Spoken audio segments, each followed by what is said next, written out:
Hola muchachos. Okay, this video is going to be short and sweet. It's about Chapter 9, Oral Conversation, which is basically using the preterite versus imperfect, okay?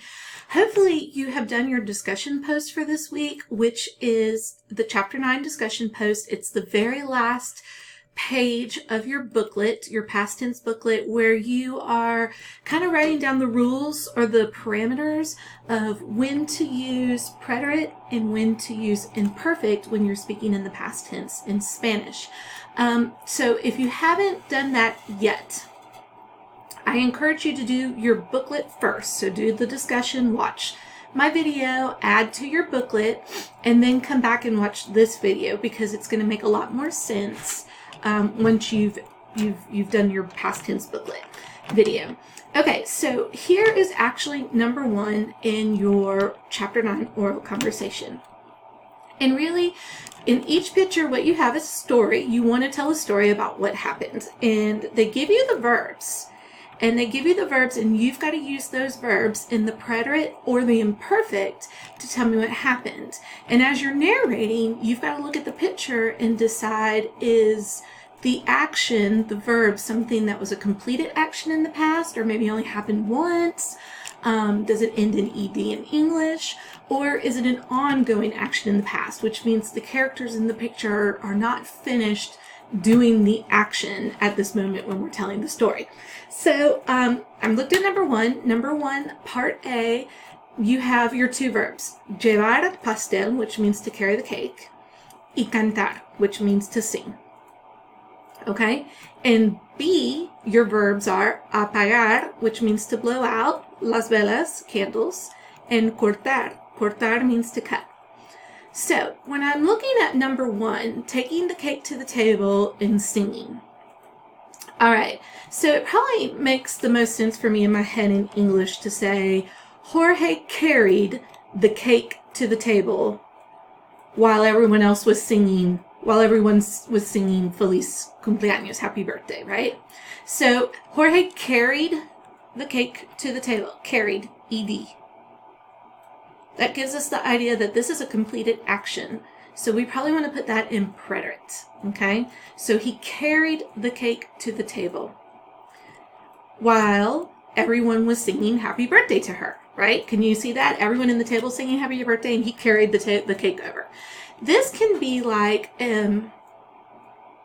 while people were singing, and of course we've got the ing, were singing happy birthday, and so the ing kind of is our clue to use the imperfect, because they weren't finished singing yet when he brought the cake to the table. Does that make sense? That's not a completed action. They're probably still singing even by the time he gets to the table and puts the cake down. So we like to think of this in the past tense in Spanish as like an ongoing, see my squiggly line, an ongoing action that's not done yet. So they're singing. And in the middle of this singing, we have an interrupting action, which is the red line in the preterite. And he interrupts them, like he's going, they're singing, and in the middle of this, he does an action. And that action is he takes the cake to the table. Okay? So in this particular instance, we have ongoing interrupting.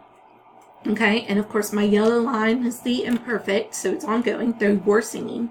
And lleva is in red, the preterite. It's a completed action. He carried. However, in B, if you're looking here, she blew out the candles and cut the cake. Now, think logically, when you have a birthday party, do you blow out the candles while you're cutting the cake?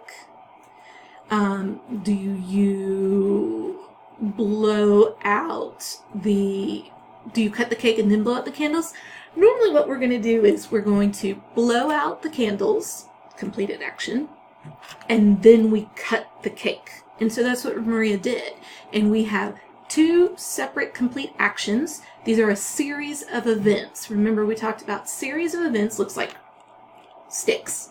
Each stick is your separate action that moves the story along, moves the narration along. These are the actions that moves the story along. Now we're going to get to opening the gifts and all these other things. So her first action that she does that's completed is she blows out the candles. And that has to be done. She has to complete that action because most people don't cut the cake when the candles are still going. So she apagó las velas, preterite, because it's completed, y cortó el pastel. Then she cut the cake. Okay? Two completed actions. Preterite tense. Got it? Okay, so what you're going to actually have, if we're looking at my sticks and my squiggly lines, there's really 4 different combinations that you can have. When you're telling a story, you can have series of events, so preterite, preterite. You can have ongoing, interrupting, right? So ongoing imperfect, interrupting preterite. And you can have 2 simultaneous ongoing actions, which would look like 2 of my yellow squigglies, okay? And that sometimes happens when we say like, Pedro was taking out the garbage while I was cleaning up the kitchen, okay? We're both doing 2 ongoing actions together, so you would use 2 imperfects. Hopefully this clears this up a little bit. If not, email me or call, and I will be happy to walk you through it. All right, muchachos. Ciao.